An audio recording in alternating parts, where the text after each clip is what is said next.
nationale. Qu'il me soit permis aussi de saluer l'excellente qualité du travail accompli au cours de la 78e session par votre prédécesseur, son Excellence, M. Denis Francis de Trinité et Tobago, qui a su conduire les travaux avec dextérité, sagesse et leadership. Je saisis également cette occasion pour exprimer au nom du peuple haïtien toute notre gratitude à vous, Monsieur le Secrétaire général Antonio Guterres, pour votre visite en Haïti, votre présence sur notre sol et votre soutien indéfectible à notre démarche auprès du Conseil de sécurité, notamment pour renforcer la police nationale d'Haïti. Vos récentes interventions en faveur d'Haïti ont été vivement appréciées et resteront gravées dans nos mémoires. Je tiens à exprimer ma plus profonde gratitude à la communauté internationale pour le soutien apporté à mon pays en ces temps de crise. Cette solidarité, qu'elle se manifeste à travers des initiatives de sécurité, d'aide humanitaire ou de soutien au développement, est grandement appréciée. Par cette coopération continue et mieux adaptée, Haïti se remettra plus forte, plus résiliente et engagera confiante sa marche assurée vers le développement et le progrès. Je salue ici tous les compatriotes haïtiens à travers le monde qui, tout en restant attachés à leur pays natal, sont obligés de chercher d'autres cieux plus cléments pour gagner leur vie. Tout le monde reconnaît qu'ils sont de rudes travailleurs. Je veux leur dire, partout où ils se trouvent, que le Conseil présidentiel de transition et le gouvernement pensent à eux en attendant que les conditions soient réunies pour qu'ils reviennent au bercail. J'en profite pour saluer Amnesty International et d'autres organismes opérant dans le domaine de la défense des droits humains qui suivent de près les violations des droits des migrants haïtiens à travers le monde. Je me permets, au nom du peuple haïtien, de saluer fraternellement tous les amis d'Haïti qui ont fait preuve de solidarité envers les migrants de notre pays, en particulier ceux résidant à Springfield dans l'Ohio aux États-Unis. La longue histoire d'amitié et de solidarité réciproque entre nos deux nations, depuis notre participation à la bataille de Savannah en 1779, nous permet de dire avec confiance que le peuple américain rejette toute incitation à la haine contre notre communauté. La participation active des immigrés haïtiens à différents niveaux de la vie des États-Unis est tangible et significative. À cet égard, les passions qui émergent naturellement lors d'une campagne électorale ne devraient en aucun cas servir de prétexte à la xénophobie ou au racisme dans un pays tel que les États-Unis, une nation forgée par des immigrants de toutes origines et qui s'est érigée en modèle de démocratie à l'échelle mondiale. Monsieur le Président, Excellences, Mesdames et Messieurs, le thème de cette 79e Assemblée générale, ne laisser personne de côté, agir ensemble pour la paix, le développement durable et la dignité humaine des générations présentes et futures, résonne profondément avec les défis majeurs auxquels le monde est confronté aujourd'hui. Ce thème est un appel urgent à l'unité et à la coopération internationale dans un contexte où les inégalités, les conflits et la crise climatique exacerbent la vulnérabilité de millions de personnes à travers le globe. Alors que de nombreuses nations peinent à atteindre les objectifs de développement durable, il est plus que jamais nécessaire de garantir que toutes les voix, en particulier celles des plus marginalisées, soient incluses dans les processus de décision mondiaux. Cette thématique revêt également une importance capitale dans le contexte de la crise actuelle en Haïti. Il incarne l'essence même de notre lutte pour restaurer la paix et la stabilité, tout en assurant que chaque citoyen haïtien, chaque citoyenne puisse jouir de ses droits fondamentaux. Agir ensemble comme le souligne le thème, est essentiel pour Haïti, car notre redressement ne peut se faire pleinement sans cette solidarité internationale. Monsieur le Président, Excellences, Mesdames et Messieurs, aujourd'hui notre monde est confronté à des défis d'une ampleur sans précédent, des défis qui préoccupent profondément l'ensemble de la communauté internationale.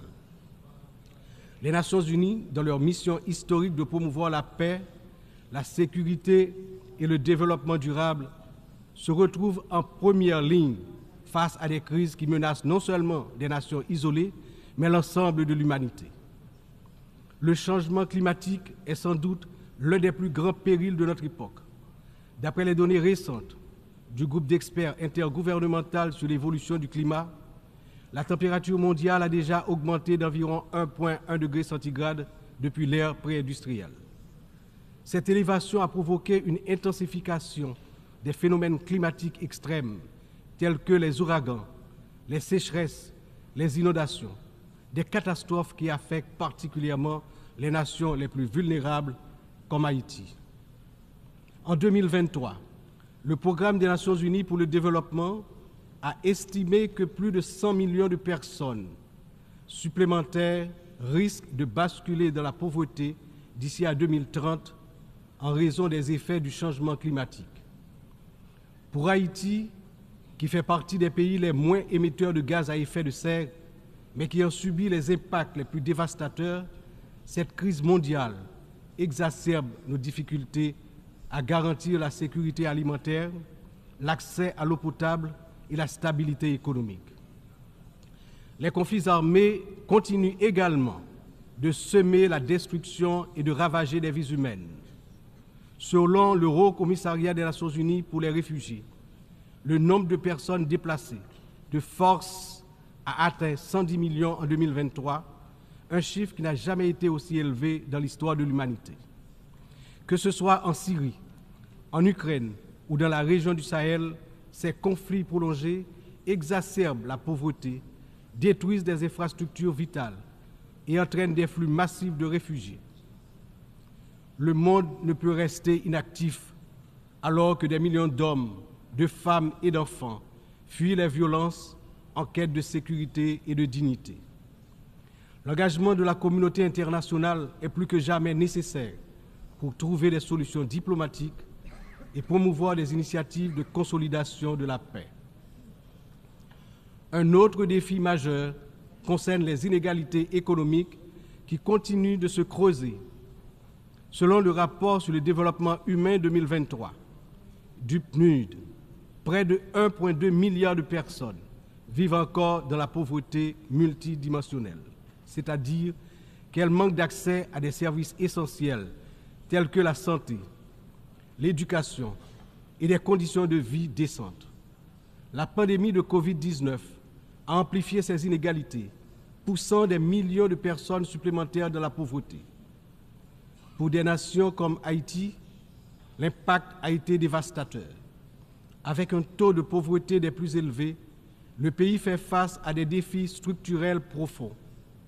Mais ces inégalités ne sont pas seulement un problème haïtien, elles sont un problème mondial qui requiert des réformes économiques globales. En outre, les défis liés à l'insécurité alimentaire se sont intensifiés ces dernières années. Selon l'Organisation des Nations Unies pour l'alimentation et l'agriculture, plus de 735 millions de personnes dans le monde ont souffert de la faim en 2022, une augmentation alarmante qui reflète les perturbations causées par les conflits, les crises économiques et le changement climatique. Haïti, malheureusement, ne fait pas exception. Le Programme alimentaire mondial a récemment souligné que près de la moitié de la population haïtienne est en situation d'insécurité alimentaire aiguë. Cette situation n'est pas seulement une urgence humanitaire, mais une menace pour la stabilité de notre nation. Nous devons travailler ensemble pour renforcer les systèmes agricoles, garantir un accès équitable aux ressources alimentaires et lutter contre la faim de manière concertée et durable. Enfin, les progrès technologiques apporte de nouvelles opportunités, mais également de nouvelles menaces.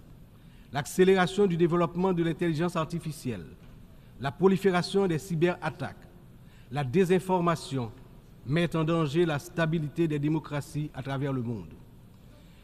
Le rapport de l'Union internationale des télécommunications montre que la fracture numérique reste un défi majeur avec près de 2,7 milliards de personnes n'ayant toujours pas accès à Internet en 2023.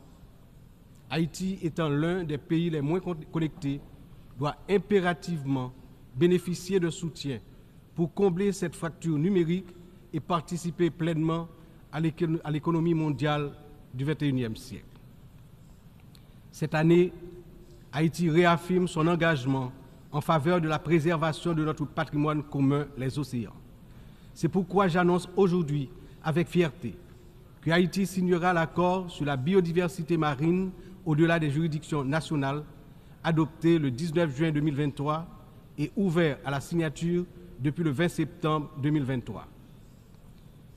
Cet accord est un outil crucial pour garantir la protection de la biodiversité marine, promouvoir une exploitation durable des ressources marines et renforcer la résilience des États insulaires comme le nôtre face aux défis du changement climatique.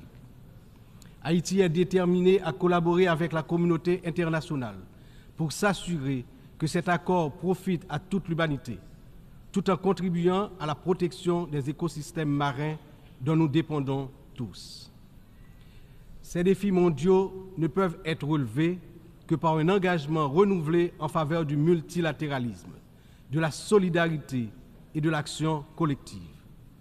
Haïti, malgré ses difficultés, se tient prête à collaborer avec la communauté internationale pour surmonter ces crises et bâtir un avenir où la paix, la justice et la dignité humaine triomphent.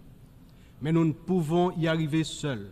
C'est ensemble que nous devons agir pour garantir que personne ne soit laissé de côté. Excellences, Mesdames, Messieurs, en proclamant l'indépendance d'Haïti le 1er janvier 1804, le général Jean-Jacques Dessalines, père fondateur de notre patrie, a donné aux droits de l'homme leur caractère universel. En d'autres termes, avec le triomphe de la révolution haïtienne de 1804, ayant lancé le processus de démantèlement de l'ordre colonial et esclavagiste, les droits de l'homme ont cessé d'être uniquement les droits de l'homme blanc pour devenir les droits de tous les hommes, de toutes les femmes, c'est-à-dire les droits de l'humanité tout entière.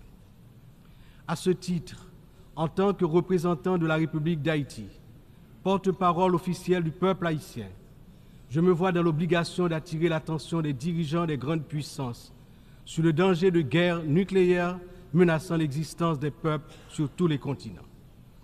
Dans cette optique, au nom de la République d'Haïti, je lance un vibrant appel aux chefs d'État de tous les pays membres des Nations Unies pour leur demander d'éviter à l'humanité le péril de la fin de la civilisation sur Terre.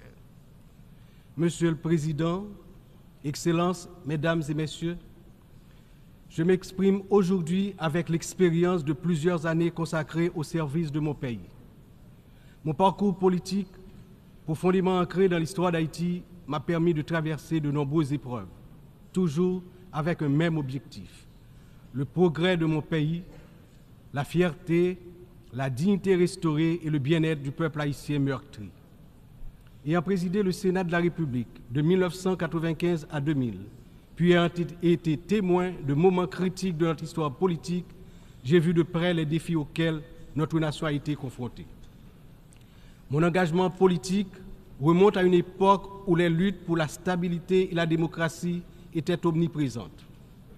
Aujourd'hui, en tant que président du Conseil présidentiel de transition, je me retrouve à nouveau à un moment charnière de l'histoire d'Haïti.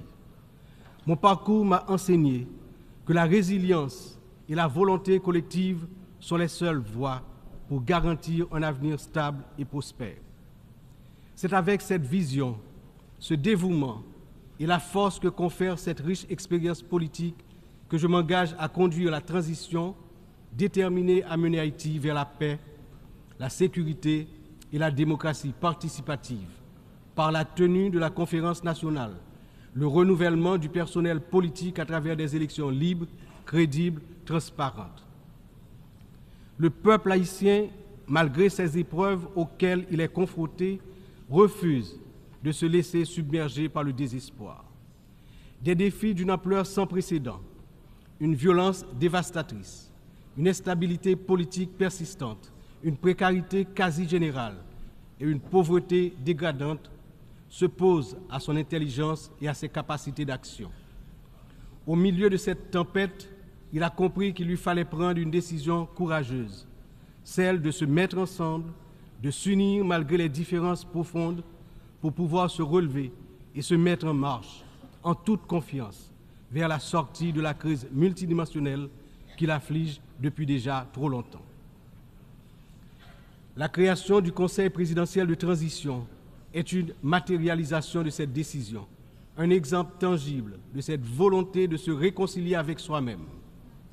Ce Conseil qui rassemble organisations de la société civile et toutes les tendances politiques du pays est le fruit de longues négociations. Il incarne la pluralité de la société haïtienne. Sa feuille de route est claire: restaurer la sécurité publique, organiser des élections libres, transparentes à la fin de l'année 2025, rétablir la confiance dans les institutions de l'État. Pour y parvenir, nous, responsables au plus haut niveau de l'État, savons que nous aurons besoin du soutien de la communauté internationale. Mais d'abord, nous devons compter sur nous-mêmes, sur notre résilience, notre capacité à surmonter les divisions internes. Il est important de souligner que la résolution des problèmes d'Haïti repose avant tout sur les épaules du peuple haïtien. Il est de notre devoir, en tant que nation souveraine, de prendre en main notre destin, de surmonter les divisions et de construire ensemble un avenir de paix et de prospérité. Cependant, cette responsabilité n'incombe pas seulement à nous. La communauté internationale, les Nations unies, les puissances étrangères qui ont souvent joué un rôle décisif dans l'histoire d'Haïti ont également une part essentielle dans ce processus de restauration de la paix, de redressement économique, de renouvellement institutionnel et d'établissement d'un État de droit. En ce sens, l'échec d'Haïti à se relever n'est pas seulement celui d'une nation. Il traduit un échec collectif, une incapacité mondiale à respecter pleinement les principes de solidarité, de justice et de coopération internationale. C'est ensemble, avec une responsabilité partagée et un engagement renouvelé, que nous pourrons transformer cette crise en opportunité et tracer une voie durable vers la paix. Aujourd'hui, Haïti fait face à une crise sécuritaire d'une gravité sans précédent. La montée en puissance des gangs armés, la violence généralisée, l'instabilité politique ont plongé la nation dans un état de vulnérabilité extrême. Les citoyens vivent dans la peur, incapables de circuler librement partout sur le territoire national, d'aller travailler ou d'envoyer leurs enfants à l'école sans risque, notamment dans la région métropole de Port-au-Prince, la capitale. Cette situation affecte tous les aspects de la société haïtienne, fragilise les institutions, paralyse l'économie, mine l'espoir de lendemain meilleur. L'avenir du pays est menacé. 50% de l'effectif des gangs de la région de la capitale sont constitués d'enfants et d'adolescents, filles et garçons. Ils servent souvent de chair à canon lors des opérations contre les forces de l'ordre. Ils sont l'objet de graves violences de toutes sortes, y compris des violences sexuelles. Ces abus et violences exercés contre des enfants et des adolescents doivent être considérés comme un crime contre l'humanité, compte tenu de leurs conséquences sur les générations à venir. Le rétablissement de la sécurité nationale est une priorité absolue pour les autorités haïtiennes.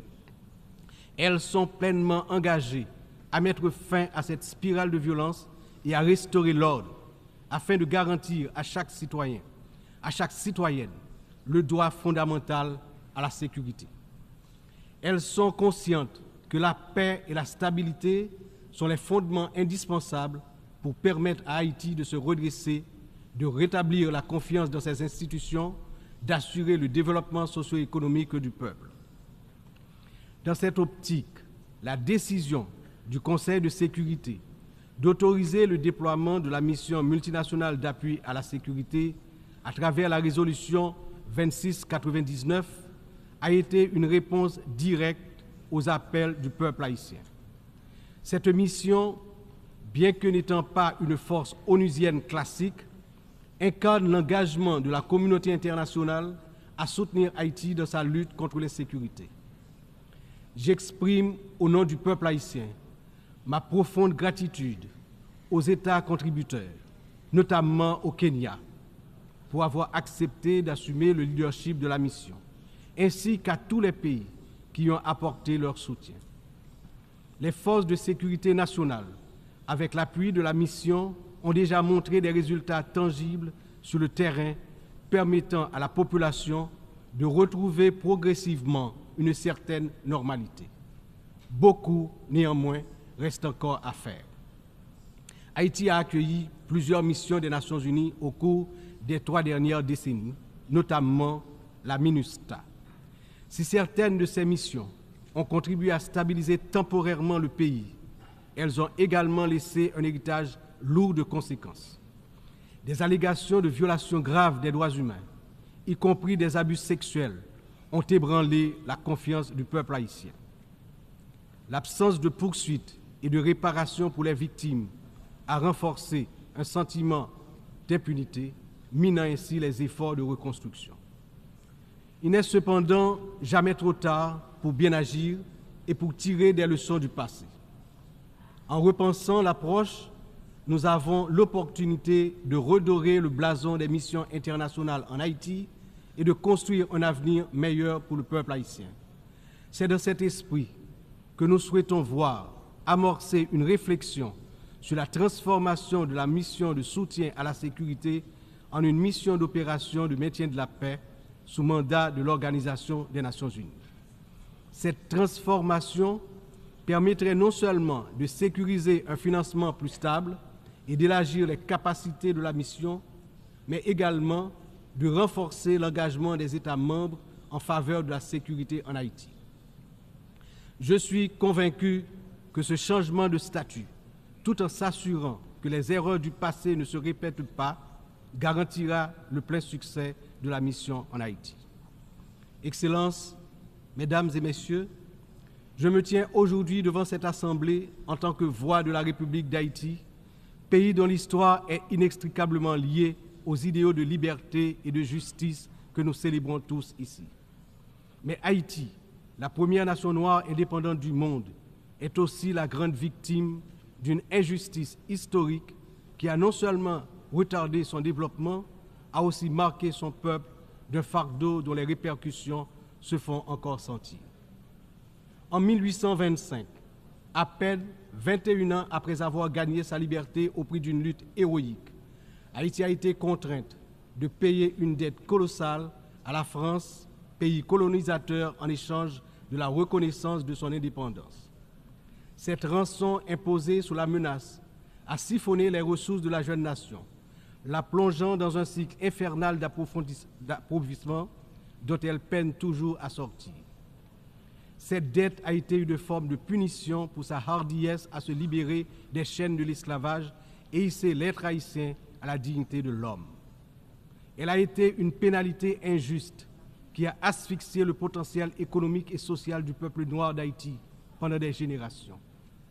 Dans le contexte d'aujourd'hui, où plus que jamais, l'attention est portée sur les efforts pour restaurer sans délai la sécurité et répondre aux immenses besoins humanitaires en Haïti, il me paraît important d'attirer l'attention de l'Assemblée sur les séquelles du passé colonial et des rançons payées à certaines puissances qui ont largement hypothéqué le développement d'Haïti.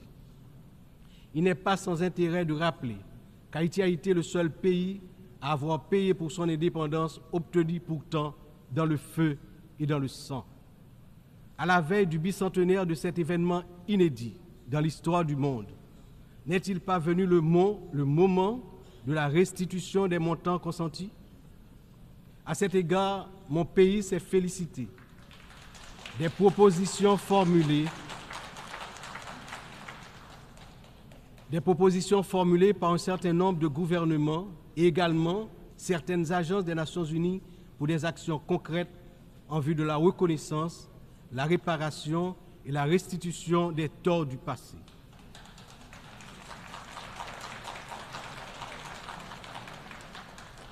Haïti a confiance sans réserve dans l'Organisation des Nations Unies, dont les piliers sont la lutte pour l'égalité entre les peuples et le maintien de la paix entre les nations, pour jouer son rôle notamment dans la mise en place des mécanismes appropriés pour faciliter le dialogue entre les pays victimes de la colonisation et les anciennes puissances coloniales.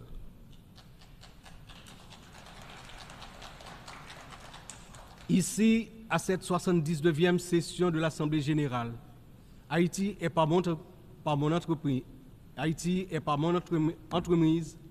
non pas simplement pour revendiquer une réparation, mais pour poser une question de principe, celle de la justice immanente. Ma démarche est résolument engagée, structurée et bien documentée.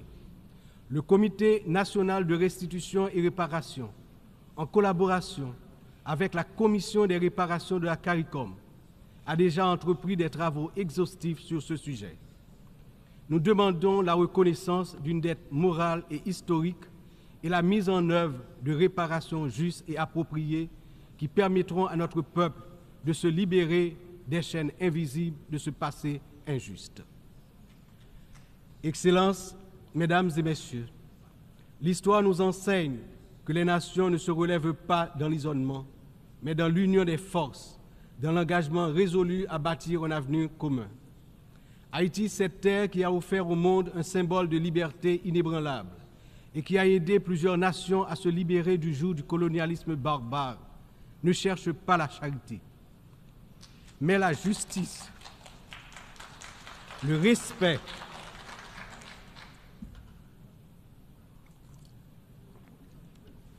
de sa dignité et de son droit à une existence digne et prospère. Les défis auxquels nous sommes confrontés aujourd'hui sont certes immenses, mais ils ne sont pas insurmontables. Ils exigent de nous tous une vision partagée, un sens profond de notre humanité commune et la détermination à transformer les crises en occasion de renouveau.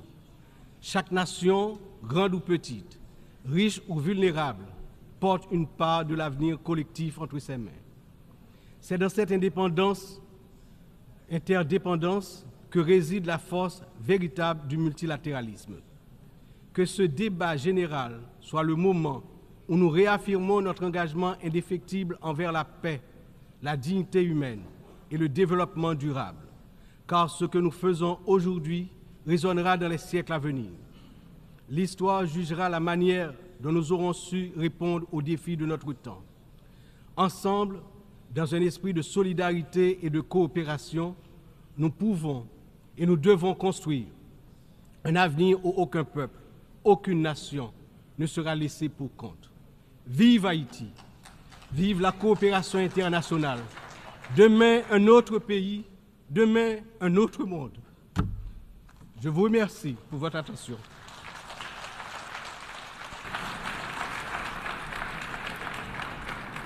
Je remercie, au nom de l'Assemblée, le président du Conseil présidentiel de la transition de la République de Haïti. Seguidamente,